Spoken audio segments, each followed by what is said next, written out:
Now we are lucky enough to be joined by Luke Loucks, Kings assistant coach. Of course, all guests come to you from the Folsom Lake Honda Hotline. Folsom Lake Honda, your one-stop Honda shop. Coach, we appreciate the time. Let's start with Coach Brown. You've worked with Mike for, a decent amount of time. Was last night as angry as you've seen him? Without a doubt. I'll tell you this. This has been coming for a few games now. He's told us, I'm close to getting kicked out. Be ready to go. And last night, he turned around and he said, I think it's coming. and he kept his cool. And he watched the whole thing play out. And then he saw the ref give Fox a peck as he was walking away from the ref, which normally that doesn't happen, Right. And he lost it. And Jordy turned to us and goes, here we go. And you know what? It shows that Mike cares about his guys, and to the players' credit, they responded to him. Can you give us a radio safe version of what Mike Brown said to the referees last night? I don't know if there's a safe version. It was not polite. But you know what? Like I said, it's been coming, and I think he had to stick up for his guys. And hopefully he doesn't have to do it again this season. But it's hard for the Kings to have the same amount of respect other teams get on the court. So hopefully we get a fair whistle. And the reality is our guys got to learn how to play through adversity, and I think they're doing a really, really good job. And you saw it last night. We were in a tough spot, and they responded. Coach Luke Loucks with us. Coach, I'm so glad you just said that, because I was going to ask you about last night's game. To me, the biggest takeaway from that game was how much poise everybody had in that moment, and then how they reacted to the moment and played through the moment. Was that the biggest takeaway? Like, what did last night's win show you about this team? Yeah, I mean, if you take a step back and look at this whole road trip, we played some really good teams, starting with Milwaukee, top 2 defense, Cleveland, a top 2 defense, Philly, a top 5 defense. Our offense has struggled a little bit to gain some rhythm. And you could feel last night we were in a hole. We weren't getting a ton of calls, which is okay. It's going to happen sometimes. We weren't making a ton of shots. Mike did what he had to do. And it to me, the special thing about it was we had multiple guys step up. It wasn't just Domas, which Domas had a huge game. It wasn't just Fox, which, Fox is getting healthy again, and you can see it. He has a little pep in his step. But guys like Terrence Davis, who got the start for Herder, guys like Malik Monk, even off the bench, Davian gave us great minutes on defense. Trey came in and gave us great minutes. Keegan, HB, all the way down the line. We had 5 or 6 guys step up in key moments and make huge plays for us to win that game.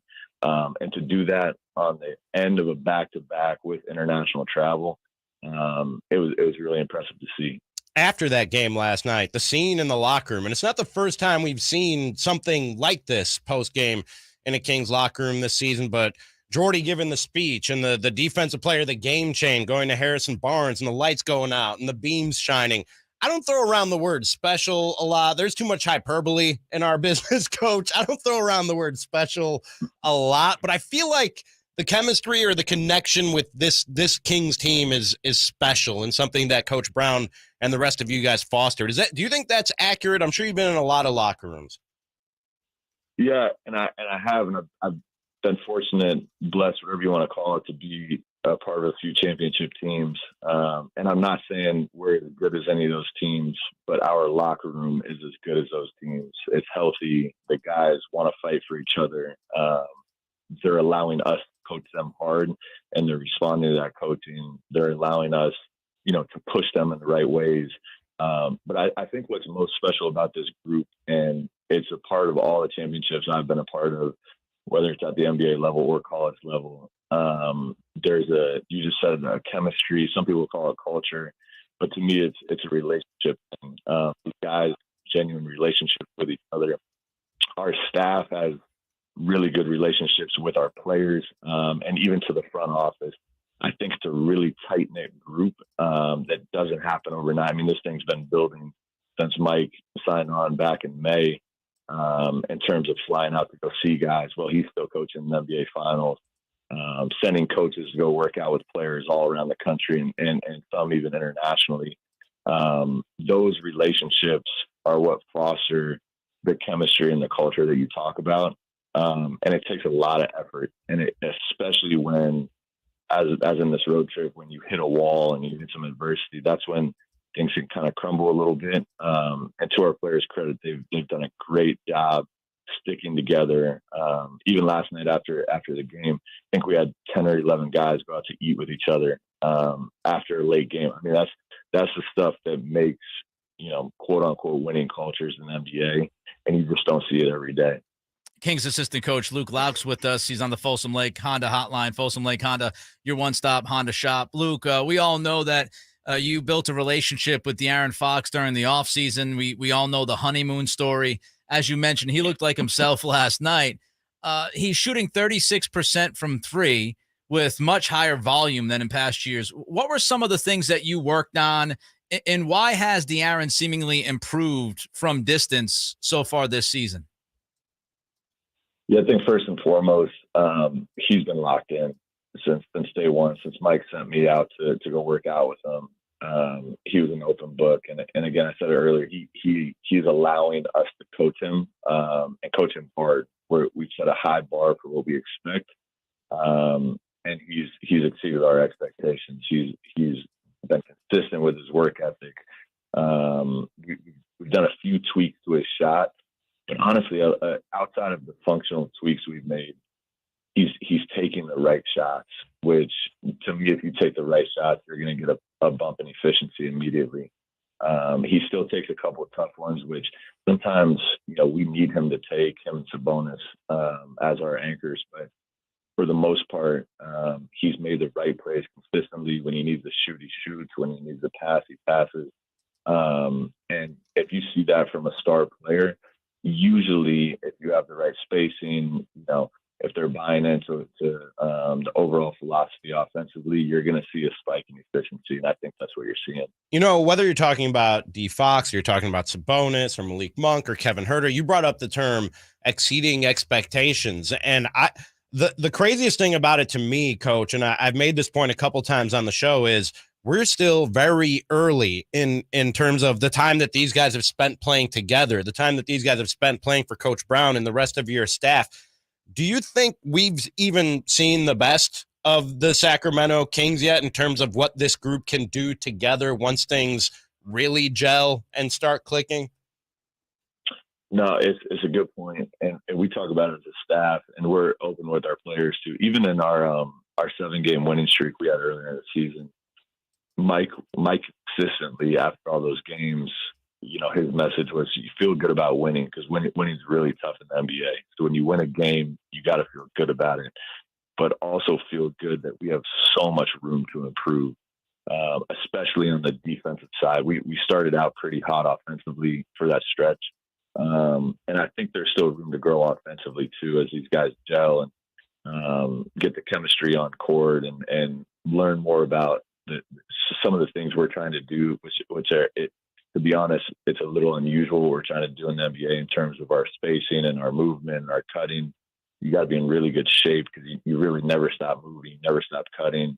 The ball movement is a little unusual. Most offenses, you give it to the PG, you run a high pick and roll in everyone else's space. Our offense is a little bit different. We have a lot of DHOs, way less pick and roll action until we really need it late in the game.